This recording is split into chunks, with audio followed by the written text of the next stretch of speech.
Hi అండి, అందరికీ నమస్కారం. శ్రీ మాత్రే నమః. శ్రీ వారాహి మాత నమః. అందరూ ఎలా ఉన్నారు? నేనైతే చాలా బాగున్నాను. అందరికీ శ్రీ వారాహి మాత అనుగ్రహం ఎల్లవేళలా ఉండాలని, అష్ట ఐశ్వర్యాలతో తూలి తూగాలని మనస్ఫూర్తిగా కోరుకుంటూ ఉన్నాను. ఈరోజు వీడియోలో చెప్పబోయేది ఏమిటి అంటే శ్రీ వారాహి అమ్మవారి గురించి చెప్పబోతున్నాను. శ్రీ వారాహి మాత ఎలా ఉంటారు, ఎవరి రూపంలో అవతరించారు, ఏ దేవి స్వరూపంగా అవతరించారు అనేది తెలుసుకుంది. వారాహి దేవి హిందూ మత నమ్మకాల ప్రకారం అమ్మవారి శక్తి రూపాలలో ఒకటి.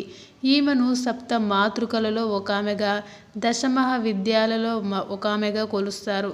ఈమె వారాహి అంటే పంది రూపం, ముఖం కలిగి ఉంటుంది. ఈమెను లక్ష్మీదేవి స్వరూపంగా కూడా కొందరు కొలుస్తారు. లక్ష్మీదేవి స్వరూపంగా కొలిచేటప్పుడు మనం మనిషి రూపంలో మాత్రమే పూజిస్తాము. ఈమెని ఆరాధిస్తే జీవితంలో ఎదురయ్యే అడ్డంకులన్నీ తొలగిపోతాయని, శత్రు భయం ఉండదని, అపార జ్ఞానం సిద్ధిస్తుందని, కుండలిని శక్తి జాగృతమవుతుందని చెప్తూ ఉంటారు. వారాహి దేవి పెర ఉన్న మూల మంత్రాలను, అష్టోత్తరాలను పఠిస్తే సకల జయాలు సిద్ధిస్తాయనేది భక్తుల నమ్మకం.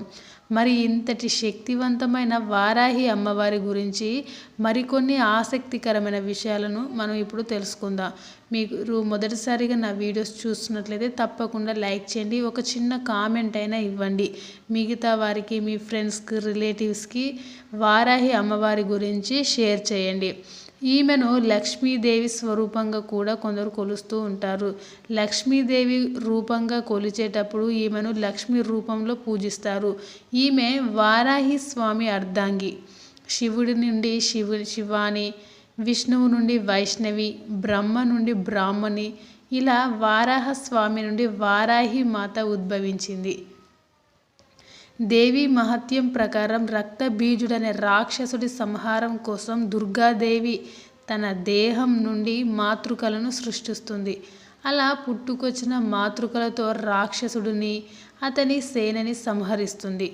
శంభుడు దుర్గాదేవిని ద్వంద్వ యుద్ధం కోసం రమ్మని సవాలు చేస్తే ఈమె తిరిగి మాతృకలను తనలో ఇముడ్చుకొని రాక్షసుని సంహరిస్తుంది.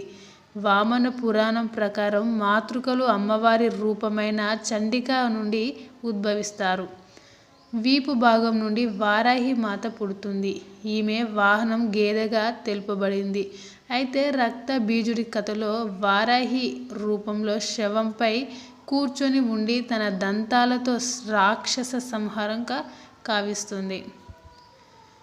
వారాహి మాత ఈ శక్తి దుష్ట శక్తులను అణచడానికి వీలుగా రూపొందించబడింది. ఈ వారాహి దేవి కవచం పారాయణం చేస్తే ఎంతటి కష్ట సాధ్యమైన పనులైనా త్వరగా పూర్తవుతూ ఉంటాయి. అయితే వారాహి మాతను ఎక్కువగా ఎవరైతే పూజిస్తూ ఉంటారో వారికి అమ్మవారి అనుగ్రహం ఎల్లవేళలా ఉంటుంది.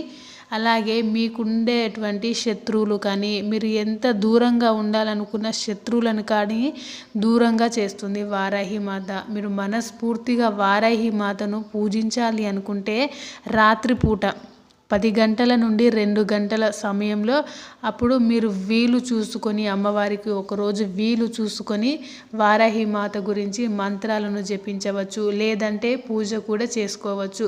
ఒకవేళ మీకు కుదరకుంటే, మీ జాబ్లో ఉన్నాం, వేరే పర్పస్లో ఉన్నాము, చేయడానికి కష్టంగా ఉంది అనుకుంటే బ్రహ్మ ముహూర్తంలో కూడా మీరు పూజలు చేసుకోవచ్చు. బ్రహ్మ ముహూర్తం అంటే 3:30 నుండి లేదంటే 5 గంటల లోపు, ఈ మధ్య సమయంలో అప్పుడు మీకు డిస్టర్బెన్స్ కూడా ఏమీ ఉండదు. ఆ టైంలో మీరు వారాహి మాత గురించి పూజలు, పునస్కారాలు, మంత్రాలు జపిస్తూ వారాహి మాతను మనస్ఫూర్తిగా కొలుచుకొని పూజించండి. వారాహి మాత గురించి మరికొన్ని వీడియోస్ కావాలి అంటే నా ఛానల్ని సబ్స్క్రైబ్ చేసుకోండి ప్లీజ్.